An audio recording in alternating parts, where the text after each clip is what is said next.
نحمد الله ونستعينه ونؤمن به ونتوكل عليه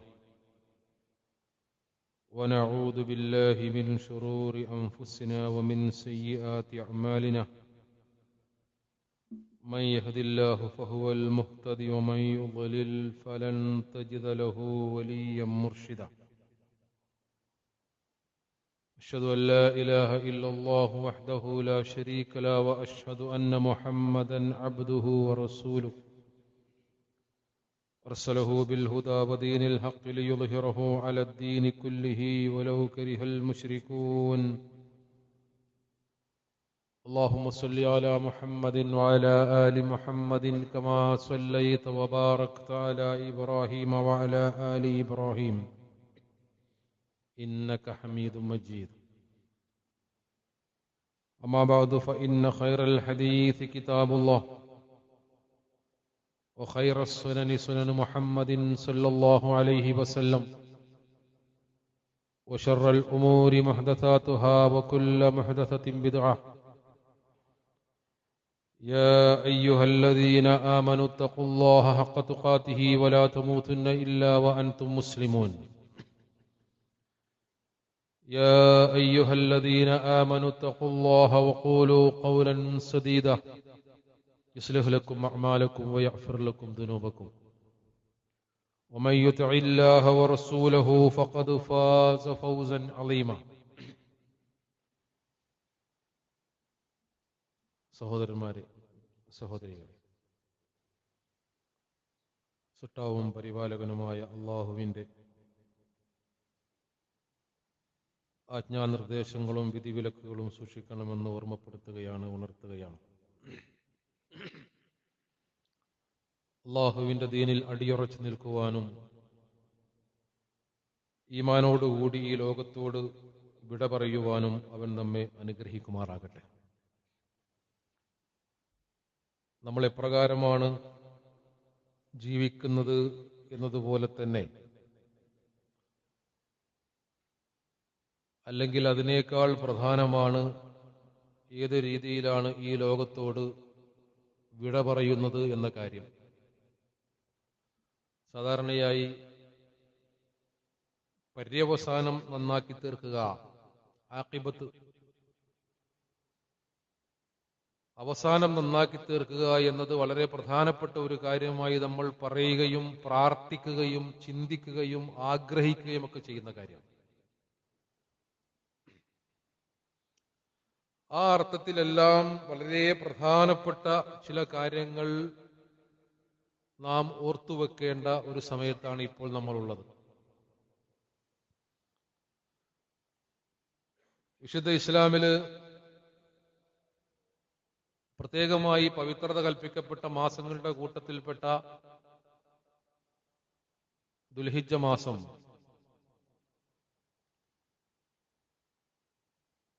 ഹജ്ജിന്റെ കർമ്മങ്ങൾ നടക്കുന്ന ഏറ്റവും പ്രധാനപ്പെട്ട ദിവസങ്ങൾ ഉൾക്കൊള്ളുന്ന മാസം. അത് മാസങ്ങളുടെ അവസാനത്തെ മാസം എന്നുള്ള നിലയിൽ ഒരു വർഷക്കാലത്ത് നമ്മുടെ കർമ്മങ്ങളുടെ സ്വീകാര്യതയും പ്രാധാന്യവും അതിന്റെ ഏറ്റവും നല്ല പരിസമാപ്തിയുമൊക്കെ ഉൾക്കൊള്ളേണ്ടുന്ന ഒരു മാസമാണ്. അപ്പൊ ദിവസങ്ങളുടെ പ്രാധാന്യത്തെക്കുറിച്ച് വിശദീകരിക്കുന്നിടത്ത് പ്രഭാത സമയം മുതൽ നമ്മൾ ദിവസം അവസാനിക്കുന്നത് അസർ നമസ്കാരത്തിന്റെ പ്രാധാന്യവും പകലിന്റെ അവസാനവും ഒക്കെ പ്രത്യേകമായി റസൂലുള്ളാഹി സ്വല്ലല്ലാഹു അലൈഹി വസല്ലം എടുത്തു പറഞ്ഞിട്ടുണ്ട്. ദിവസത്തിന്റെ അവസാനത്തിൽ ചെയ്യുന്ന കർമ്മങ്ങളുടെ പ്രാധാന്യം. അതേപോലെ വർഷത്തിന്റെ അവസാനത്തിൽ ഇനി ഒരു പുതിയ വർഷം പിറക്കും. ഹജ്ജ് കർമ്മങ്ങളും പെരുന്നാളും ഒക്കെ കഴിഞ്ഞ അവസാനം നമ്മൾ ഈ മാസത്തോട് വിട പറയുമ്പോൾ,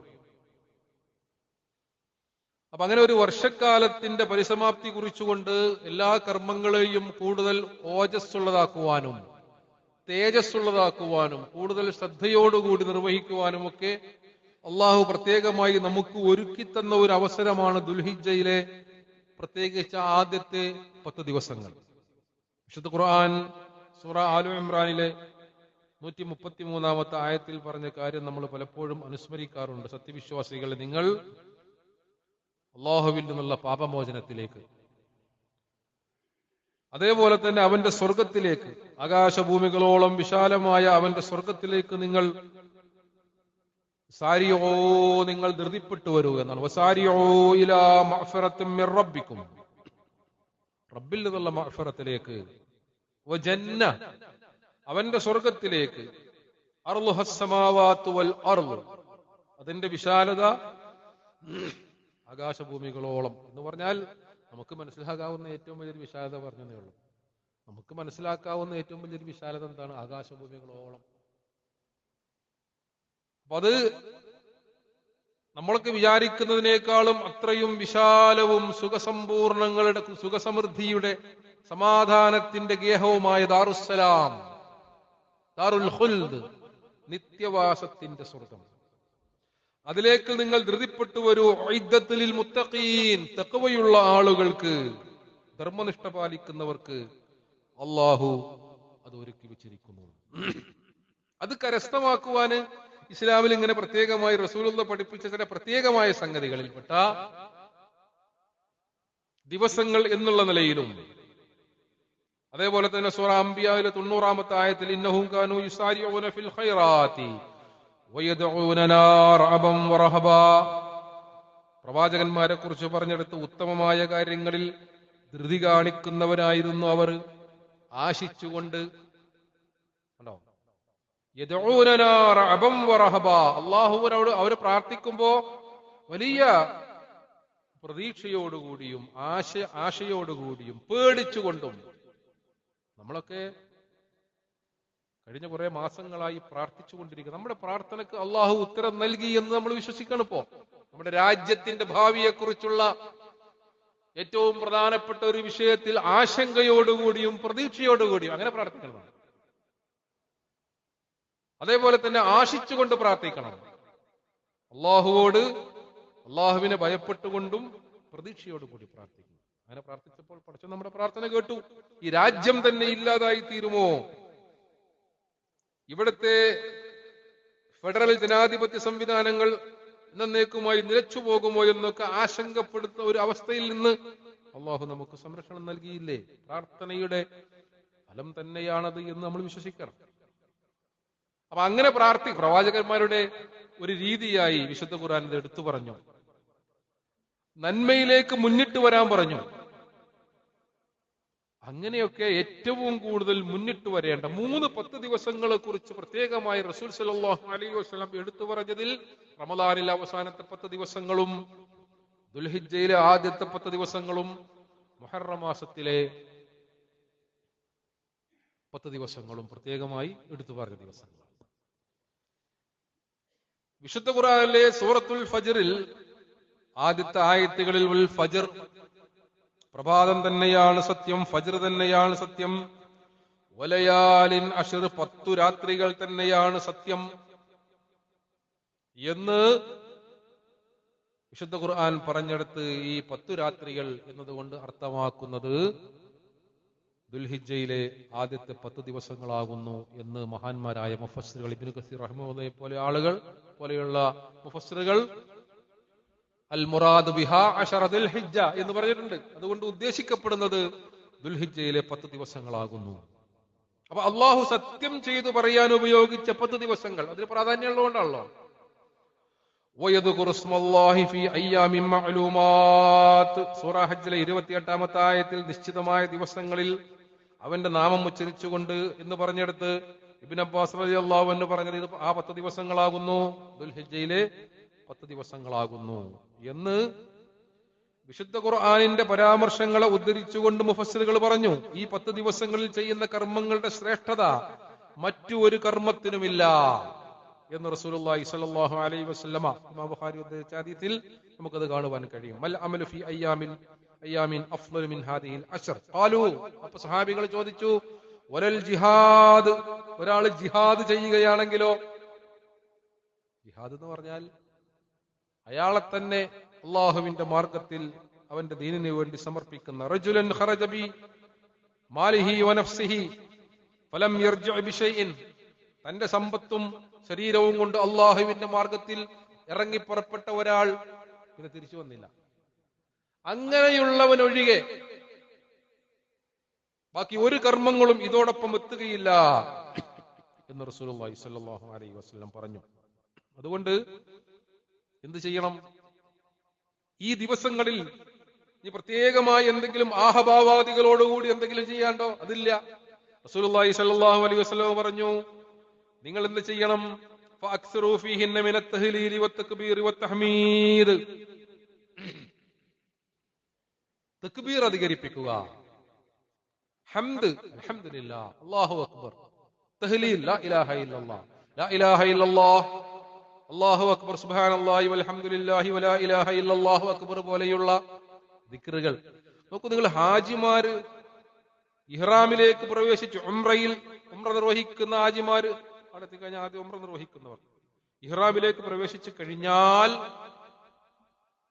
അവര് പിന്നെ തൽബിയത്ത് ആണ് അവരുടെ ഏറ്റവും പ്രധാനപ്പെട്ട കാര്യം. ലബ്ബൈക് അല്ലാഹുമ്മ ലബ്ബൈക്, ലബ്ബൈക ലാ ശരീക. അല്ലാഹുവിന്റെ ഏകത്വത്തെയും അവന്റെ മഹത്വത്തെയും അവന്റെ അധികാരാവകാശങ്ങളെയും പുകഴ്ത്തുകയും അവനെ മാത്രമാണ് ഞങ്ങൾ വിളിക്കുകയും പ്രാർത്ഥിക്കുകയും ആരാധിക്കുകയും വണങ്ങുകയും ചെയ്യുന്നത് എന്നുള്ള തൗഹീദിന്റെ വചനം പ്രഖ്യാപിച്ചുകൊണ്ട് തക്ബീർ മുഴങ്ങിക്കൊണ്ടേയിരിക്കുകയാണ്. ബലിയിറക്കുമ്പോൾ നമ്മൾ എന്താണ്? തക്ബീർ മുഴക്കിക്കൊണ്ടേയിരിക്കുകയാണ്. അതേപോലെ തന്നെ പെരുന്നാളിന്റെ രാവിലെ നമ്മൾ തക്ബീറുകൾ മുഴക്കിക്കൊണ്ടേയിരിക്കുകയാണ്. അപ്പൊ ഈ തക്ബീറുകൾ മുഴക്കുക എന്നത് വലിയൊരു ഇബാദത്താണ്. അൽഹംദുലില്ലാഹ്, അല്ലാഹു അക്ബർ, ലാ ഇലാഹ ഇല്ലല്ലാഹ്. അതാണ് തഹ്മീദ്, തക്ബീർ, തഹ്ലീൽ എന്ന് പറഞ്ഞാൽ. ഫഅക്സിറൂ ഫീഹിന്ന മിനത്ത് തഹ്ലീലി വത്തക്ബീർ വത്തഹ്മീദ്. എന്തുകൊണ്ടാണ് ഈ ദിവസങ്ങൾക്ക് പ്രാധാന്യം ഇത്രമേൽ അധികരിച്ചത് എന്ന് വിശദീകരിക്കുന്നിടത്ത് റസൂലുള്ളാഹി സ്വല്ലല്ലാഹു അലൈഹി വസല്ലമ ആ കാര്യങ്ങൾ പറഞ്ഞ കൂട്ടത്തിൽ ഇതിൽ ഉമ്മഹാത്തുൽ ഇബാദാത്ത് ഒരുമിച്ച് വരുന്നു എന്ന് പറഞ്ഞു. ഉമ്മഹാത്തുൽ ഇബാദാത്ത് എന്ന് പറഞ്ഞാൽ നമസ്കാരം, നോമ്പ്, സക്കാത്ത്, ഹജ്ജ്. കർമ്മങ്ങളിലെ ഇവിടെ മുമ്പിൽ സഫിലൊക്കെ ഒഴിവുണ്ട്, മുകളിലേക്ക് പോകുന്ന ആളുകൾക്ക് ഇവിടെ തന്നെ ഇരിക്കാം.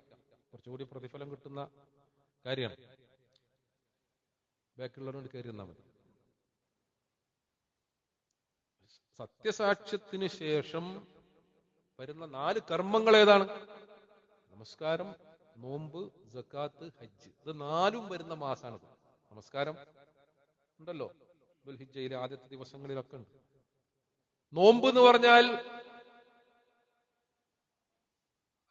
ആദ്യത്തെ ദിവസങ്ങളിൽ മുഴുവൻ നോമ്പ് നോൽക്കാമെന്ന് ഹദീസിൽ വിശദീകരിച്ച ആളുകളുണ്ട്. ഏതായാലും അറഫ നോമ്പുണ്ട്, അങ്ങനെ നോമ്പ് വരുന്നുണ്ട്. സുന്നത്തായ നോമ്പുകൾ വേറുണ്ട്, തിങ്കളാഴ്ചയും വ്യാഴാഴ്ചയും നോൽക്കുന്ന നോമ്പുകൾ. അതേപോലെ തന്നെ സക്കാത്തും സദഖയും, സദഖ ദാനധർമ്മം, സമ്പത്തിൽ നിന്ന് വിനിയോഗിക്കുക കൂടുതലായിട്ട് വർഷത്തിന്റെ അവസാനം എന്നുള്ള നിലയിൽ ദുൽഹിജ്ജ മാസത്തിൽ സക്കാത്ത് കൊടുക്കുന്ന ആളുകളുണ്ട്. അതേപോലെ തന്നെ ഇസ്ലാമിലെ 5ാമത്തെ സ്തംഭമായ ഹജ്ജ് ഈ മാസത്തിൽ മാത്രമാണ് സംഭവിക്കുക. വേറെ മാസത്തിൽ ഹജ്ജ് നടക്കൂല. ദുൽഹിജ്ജ 8, 9, 10 യൗമു തർവിയ, യൗമു അറഫ, യൗമു നഹർ, ഏറ്റവും പ്രധാനപ്പെട്ട 3 ദിവസങ്ങൾ ഈ 10ലാണ് വരിക. ഇങ്ങനെ ആദ്യത്തെ 10 ദിവസങ്ങളുടെ പ്രാധാന്യം വിശദീകരിച്ച കൂട്ടത്തിൽ നബി സല്ലല്ലാഹു അലൈഹി വസല്ലം പറഞ്ഞ ഉമ്മഹാത്തുൽ ഇബാദാത്ത്, ഇബാദാത്തുകളുടെ ഏറ്റവും പ്രധാനപ്പെട്ട, അതിന്റെ മാതാക്കൾ എന്ന് വിശേഷിപ്പിക്കാവുന്ന, അതില്ലെങ്കിൽ ഇസ്ലാമില്ല. ബുനിയൽ ഇസ്ലാമു അലാ ഖംസിൻ എന്ന് ഈമാൻകാരെയും ഇസ്ലാംകാരെയും എണ്ണിപ്പറഞ്ഞെടുത്ത് കർമ്മങ്ങൾ വരുന്നിടത്ത് ഈ സ്തംഭങ്ങളിലാണ് ഇസ്ലാം നിലനിൽക്കുന്നത്. അതൊക്കെ ഒരുമിച്ച് വരുന്നത് കൊണ്ടാണ് ഈ പ്രാധാന്യം കൽപ്പിക്കപ്പെട്ടിരിക്കുന്നത് എന്ന് വിശദീകരിക്കപ്പെട്ടു. അങ്ങനെ എല്ലാ അർത്ഥത്തിലും. അതുകൊണ്ട് പ്രത്യേകമായ എന്തെങ്കിലും കർമ്മങ്ങൾ അന്നത്തേക്ക് വേണ്ടി പ്രത്യേകമായി രൂപപ്പെടുത്തി ചെയ്യുക എന്നതല്ല. സുന്നത്തുകൾ അധികരിപ്പിക്കുവാനും ദിക്റുകൾ അധികരിപ്പിക്കുവാനും പ്രാർത്ഥനകൾ അധികരിപ്പിക്കുവാനും വർഷ അവസാനം എന്നുള്ള നിലയിൽ കർമ്മങ്ങൾ കൂടുതൽ നന്നാക്കി തീർക്കുക, അള്ളാഹുവിലേക്ക് സമർപ്പിക്കുവാനും ഒക്കെ ഇസ്ലാം പ്രത്യേകമായി നിശ്ചയിച്ച അതിൽ വരുന്ന ദിവസമാണ് യൗമുൻ നഹർ. നമ്മളൊക്കെ ഇപ്പോ ഉളുഹിയ്യത്തിന് പൈസ ഒക്കെ അടിച്ചിരിക്കുന്ന സമയമാണ്.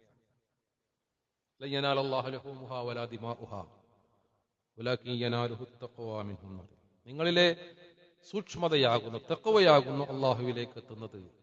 അത് ബലിയറുക്കാൻ പറഞ്ഞതല്ല, അത് ആലങ്കാരികമായി പറഞ്ഞതാണ്. ബലി മൃഗങ്ങൾ അറുക്കുന്നൊക്കെ പറഞ്ഞാൽ അത് ഒരു ക്രൂരമായ പ്രവൃത്തിയാണ്, അതുമായി ഇസ്ലാമിലൊന്നും ബന്ധമില്ല എന്നൊക്കെയുള്ള വലിയ ചർച്ച ഇപ്പം നമ്മളെ സമൂഹത്തിൽ ചില ആളുകൾ ഉയർത്തിക്കൊണ്ടുവരുന്നുണ്ട്.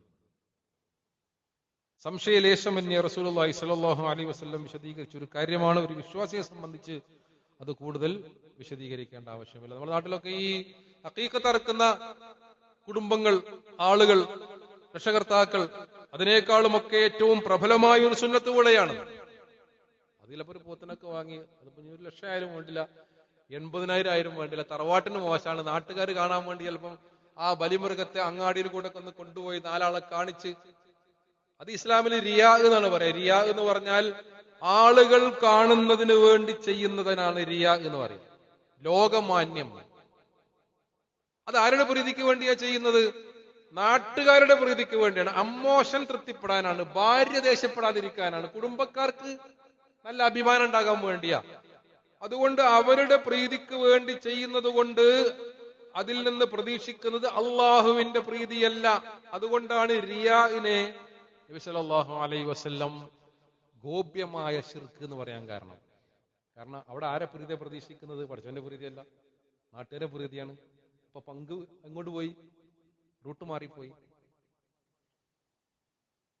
ആ 60,000, 80,000, 1,00,000 ചെലവഴിക്കുന്ന ചില ആളുകളെങ്കിലും നമ്മുടെ സമൂഹത്തിൽ ഉലുഹിയത്തിന്റെ ഷെയർ വരുമ്പോ പറയും ഭയങ്കര ടൈറ്റാണ്.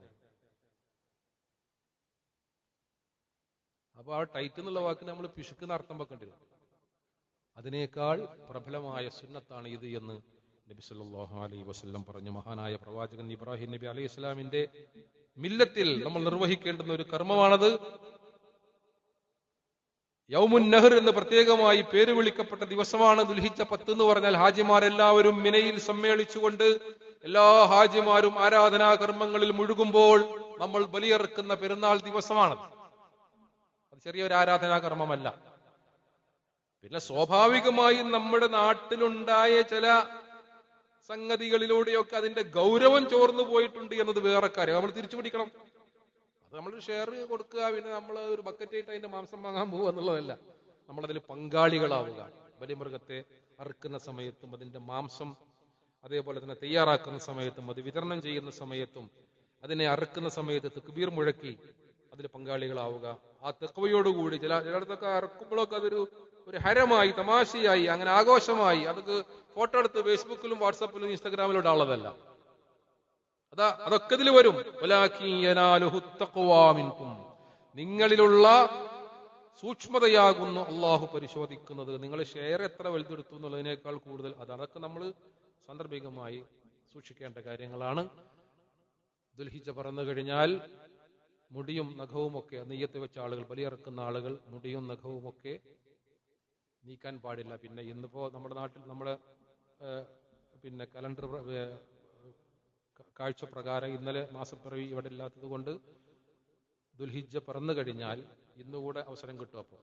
അപ്പോൾ മീശയും മുടിയൊക്കെ വെട്ടി തയ്യാറാക്കാനുള്ള ആളുകളൊക്കെ ആ കാര്യങ്ങൾ നഖവുമൊക്കെ ദുൽഹിജ്ജ പറക്കുന്നതിന് മുമ്പ് പൂർത്തിയാക്കണം. അതുകൂടെ സുന്നത്തായി നബി സല്ലല്ലാഹു അലൈഹി വസല്ലം കൽപ്പിക്കേണ്ട. അല്ലാഹു സുബ്ഹാനഹു വ തആല അവന്റെ ദീൻ അനുസരിച്ച് മുന്നോട്ട് പോകുവാനും കർമ്മങ്ങൾ കൃത്യമായി അനുഷ്ഠിച്ച് പ്രതിഫലം കരസ്ഥമാക്കുവാനും നമുക്ക് എല്ലാവർക്കും തൗഫീഖ് നൽകി അനുഗ്രഹിക്കുമാറാകട്ടെ.